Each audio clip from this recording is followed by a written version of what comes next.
introducing, this is AJ Bird, Principal of Indigenous ROC and Director of Nova Water of Canada. Yes, thank you. AJ, can you just start a little bit, a brief overview of what it is that you do?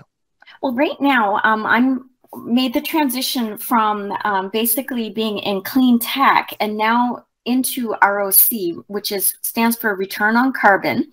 And what Return on Carbon Labs, what we're doing is we're basically measuring data as it pertains to energy.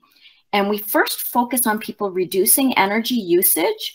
And by doing that with a blockchain-backed technology, we can actually start measuring carbon offsets. And there's carbon offsetting is basically very important to the transition to net zero that's happening worldwide, but especially more important, for addressing climate change, just the impact of too much energy development in the past, in our past, and making that transition to a cleaner future. And so we're a tool that help people measure a reduction and capitalize on that reduction so that they can do further clean energy adaptations. Well, that's super important, obviously, for our time right now. And there must be a lot coming at you, I guess, with the demand to do carbon reduction. And I know a lot of the students that I work with, we talk about the Sustainable Development Goals, and everyone's talking about climate change and all of those things. And my question is, how did you get into this? How did you start? Well, for myself, I'm not a very young person, so I'm I'm soon to be 51, and what I did first was I was a police officer in Toronto, and then I had a really untraditional background, and then I went and I did the stay-at-home mom thing for a lot of years and made sure that my son got educated, and then turned around and got into clean tech by helping clean tech developers. Because you still have to, you can be really good at science, or you can be really good at engineering, you could be really good at something. But to do that, you still have to have a business, background, unless you're working for, a research company or things like that. So I got into clean technology by assisting clean tech developers in going and launching their business, because that's ultimately what it is. It's a business that is in clean tech. And so my first background was actually in what we call biogas, and biogas is created when organics start to decompose in an area where there is no oxygen. And by doing that, you're creating methane and CO2, carbon dioxide. Methane, when it's captured, irrespective of where it comes from, but when it's captured and processed, it actually it's the same molecule as it is natural gas. And natural gas throughout history, was organic, but then, when they started mining, it became a fossil fuel. And so that is very energy intensive.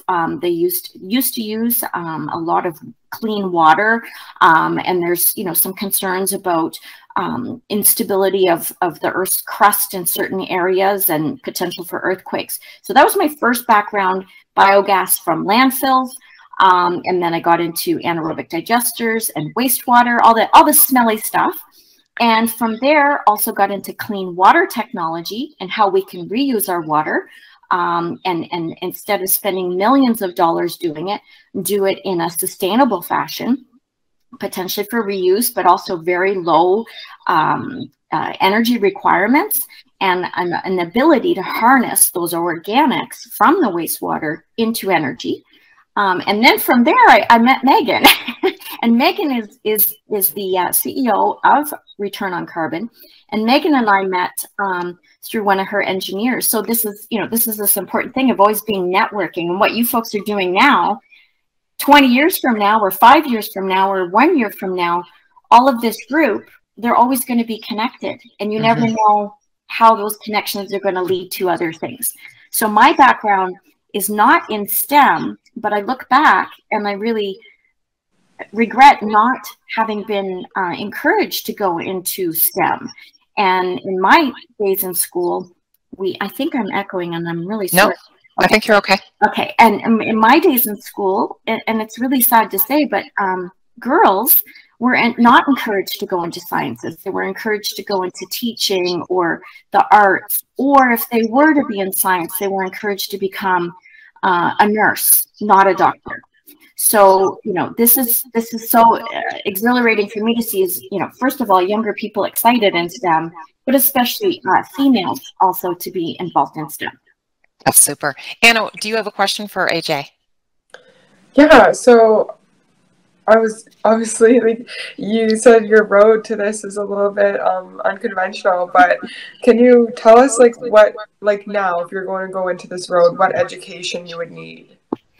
Well, to get into clean technology, you know, I mean, at the very level, basic is to have either, you know, an undergrad, you know, in the sciences, any field of the sciences, but then there's also, and it's very underrated, but, you know, even to start with community college for 2 years, if one must do that, or you know, to literally to get a trade is all trades are part of STEM projects, clean tech projects. So, you know, electricians, a very, very important thing, you know, engineering or even technicians. So, you know, to always kind of, I would look back and make sure that you have all your available options ahead of you academically. And there's nothing to stop you from taking online courses. There's a lot of online opportunities through, you know, different online universities, like Athabasca University is an example. And to just leave your options open, but definitely having an undergrad or some sort of, you know, diploma or certificate is really, really important. Thank you. AJ, can you talk about who it is you're supporting? So who are your clients basically that you're supporting into this clean energy? So with RO Carbon, we're looking at larger buildings right now, and larger buildings meaning like big apartment buildings, you know, manufacturing facilities, and because a lot of the times they obviously use a lot of energy, and even you know, the energy that's used. I use this issue or this analogy, I should say, in my work, and I'll say you don't put a Band-Aid on a bleeding artery. And what that means is there's all this push for clean technology and clean energy and reductions, and I think that's fabulous. But we must first be very conscious, going back to that word sustainable, but being very conscious and know what energy we're using right now. So that's what RO Carbon does, is we do an analysis. We put a sealed meter into a building's operations called the mains. We put a meter in there, and then that does, you know, basically a meter data collection every 5 minutes. And so we can actually determine what time of the day, down to that 5 minutes, you know, is there an energy surge or is there wasted energy? And I'm not sure who all has been in a great building called IKEA here in Dartmouth. And in Dartmouth, we actually have one of our systems in IKEA. So you have a building that's been built to be very, they call it a LEED, a low efficiency energy design. By doing that, we actually even help them reduce their energy in a building that was built properly. But there's a saying, you don't know what you don't know. So they did not know they were wasting energy. And that's the first step. After we've done a calculation and we get everything operating as efficient as possible, then we can also add on renewable. We don't do the renewable installation ourselves, but we recommend, you know, small scale wind, you know, solar. We're looking at electric vehicle charging stations, but that are powered by solar and small scale wind, or a combination, or one or the other. And so we're starting there, but we're also going to be looking at things in the future like geothermal designs. You know, I'm just trying to think of some of the other things that, you know, we're like, at some point we might be looking at renewable natural gas, but right now we're focused on electricity. And yeah, that's where we're going, and that's what we're doing right now. That's super. Thank you. Anna, I'm going to give it to you. Yeah, I was wondering if you could talk about what you do in a typical work day or work week in your job. Well, we have a team, so there's about 9 of us. I think there's 9 of us right now, and so we have one gentleman that we call him a virtual energy analyst. So what he does is, we'll use the IKEA example. Once a month, he goes in and he reads the data. And the data is, like I said, it's built on a blockchain. So it's this is a whole new area for me, but I think a lot of the younger crowd is very aware of blockchain. But blockchain, is information built on previous existing information in chunks. So it's visible, it's transparent. And from there, we go in and we see if, are there any energy surges, or is everything operating efficiently? Number one word being efficiently. And then from there, he would report back, hey, we noticed this going on. Sometimes what happens is somebody's come in and maybe they've changed some switches in the elevator, and not knowing by doing that, they've affected the efficiency of the building. They've done their job, but the building's data has shown that there's an inefficiency. So that's one thing that our company does. I mean, there's different people in our company. For me, I'm out there and I'm identifying people that have large buildings that, could benefit from a reduction in their energy, or again, back to assessing what they're doing right now. There's a lot of interest in going to efficient design, but there's more buildings out there that are inefficient than there's going to be designs that are efficient. So that's part of the background, is identifying what's out there in Nova Scotia. We have clients now coming to us from actually outside of Canada as well. Excuse me, I just have to plug in my laptop. Speaking of energy, that's one thing I just try to do. So then we also have other like Megan, the CEO. She's always out there. She's reading all the data that comes in, and also looking at basically trying to take the science and making it a business. So there's so much of anything people can invent that help the world, you still need to have access to somebody that can help you get it out there, get it working with the government, get it researched, get it out in the marketplace so that you can help many, many more people. That's really cool. It sounds like a real collaboration in your day-to-day work. Absolutely. There's no I in team. Yeah. I know you've heard that one. Yes. That's great, AJ. So we know there's a lot of demand, and it's on, I guess, when we're in social media and things, it sounds so positive about, people want to move towards clean, and, this is a movement that's happening, but I can only imagine how frustrating the challenges of getting there could be. Can you talk about some of the challenges that you face in your job? Well, one thing that in any job, sometimes it's very easy to be very personally interested in something, or passionate, or think that you have the solution. Now, when you're working with a team, which most of us will in life, most of us will be working with, other people in some capacity, whether it's at school or it's out in the workplace. You're going to be working with people. So being able to communicate effectively is a really, really important tool for any job, any career, any education, and especially dealing with people that, want to make the change, but they don't understand how to do it. So being able to be somebody that interprets science for other people to understand that this is how you can, make a change for the better, or this is a problem. So sometimes, people make fun of, STEM type people for being geeky or nerdy. And I'm a proud geek. I'm a bookworm. I'm always learning, watching things. And I look now, having been a former police officer, I look at every problem like a mystery that I want to solve. So that's kind of how, you have to be prepared. I don't want to say to be stumped, but things don't come easy, but that's part of the fun in solving the problem, whether it's energy efficiency or, working with a team.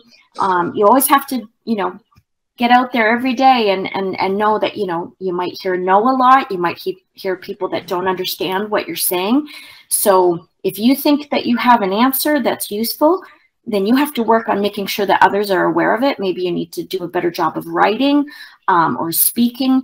But at the end of the day, it's about, making change is sometimes uncomfortable. And that's something that, you know, is a problem, you have to be prepared to be uncomfortable, to hear people say no, or to hear people say, I don't agree, or to hear people say, I don't understand. Mm-hmm. So that's the challenge. Mm-hmm. No, that's a wonderful point. And about embracing that discomfort is a huge part of being successful, I think, Yes. in career for sure. And thank you. You're not the first mentor this morning that mentioned the importance of communication. So that's, I'm sure that the students are hearing that one. I'm just going to wait to see what questions come through the chat from the teachers and students. And in the meantime, Anna, do you have another question for AJ? Yeah, I was just wondering if you could talk a bit about the pay scale for this job. Like, what would be the starting salary of somebody in this career? Yeah, well, right now, you know, anybody coming out of school, you know, there's a lot of, first of all, there's a lot of great opportunities for, you know, I don't want to call them subsidies, but certainly incentives. And the incentives would be things like, you know, I'll give you an example. We've hired 2 students, just graduated with their Masters of Management, Innovation, and Entrepreneurship. And we were able to get some great funding for their positions through Eco Canada. So the first thing I would say is, you know, that we are very much, you know, always looking for ways to make sure that people are paid well.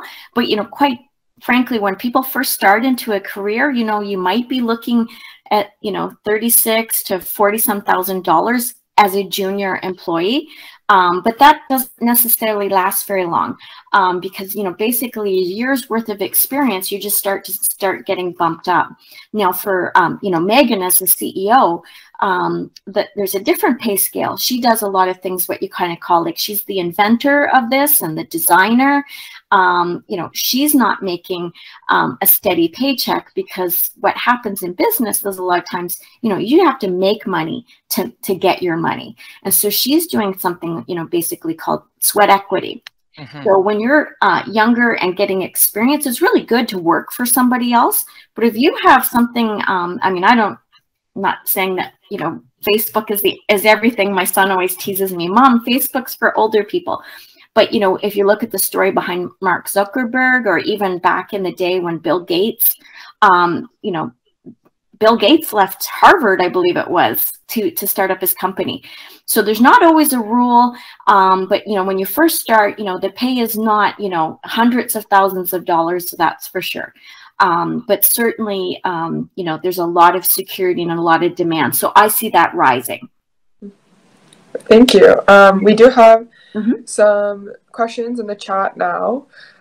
So Rebecca's asking, what kind of schooling did you do? What kind of schooling I did I have my grade 12, and then I went to university, and I have not yet finished my degree. I have 1 class left to finish my Bachelor of Arts. And my particular education was never in science. So I'm kind of what one would call, you know, self-taught, self-learning. And that is always an option for people. Maybe you go to school and, you know, you're involved in something, and that doesn't mean that you have to be in school to learn something. You can always learn. I've done a lot of education by working with engineers. I have to understand. I don't just say, oh, I'm not an engineer, I don't understand this. That's where I go, and I go on the internet, and I read a lot of government reports, government research, technology research. There's tons of science journals out there. And there's a really important thing, when you don't understand something, you can learn. You can go on and Google it. You don't believe everything you read on Google. I'm not implying that. What I'm saying is you make sure you read it from credible sources. Mm-hmm. And everybody here is in school, and everybody knows what I mean by a credible source, because that's how you get good grades at school. So I'm very much self-taught, and I wouldn't recommend that, because I look back and I'm like, yeah, I really wish I would have done this back when I was younger and in high school. Look more towards STEM as a possibility. So yeah, but I am university educated, just not in sciences. And we are interested in schooling too. I think I've kind of answered that. Do you think? Yeah. And I think that's also very similar to, like, our last mentor was talking about how you need to be willing to learn something new every single day. All the time. In fact, life is a constant state of learning if you choose to be. There's some people that just think, oh, I graduated, you know, I don't have to learn anymore. Like I said before, my late father was a RCMP officer, and I was always expected to be a police officer. So that was something that, you know, that I guess I kind of was conditioned to go into that. But, you know, he always said, you know, like he was always reading. Remember, you know, in my day growing up, we didn't have the internet, but things like National Geographic, I'm trying to think of the science magazine that we used to have around the house, or just being outside and learning hands-on is really important too. If you don't know how to use a tool, you Google it, you can watch a YouTube video and get out there and try doing it yourselves. Like you kind of actually always have to be pushing that. And I'll just give a quick answer on the, what are my work hours like? I don't work 9 to 5, and I'm okay with that. But a lot of our younger employees, you know, they do work very good hours. As long as they get their jobs done, nobody's expecting them to sit at a desk and punch a clock. So very much in STEM, your hours are kind of as long as you get your job done. That's a very important thing. No, that's great. Thank you so much, AJ, for being here.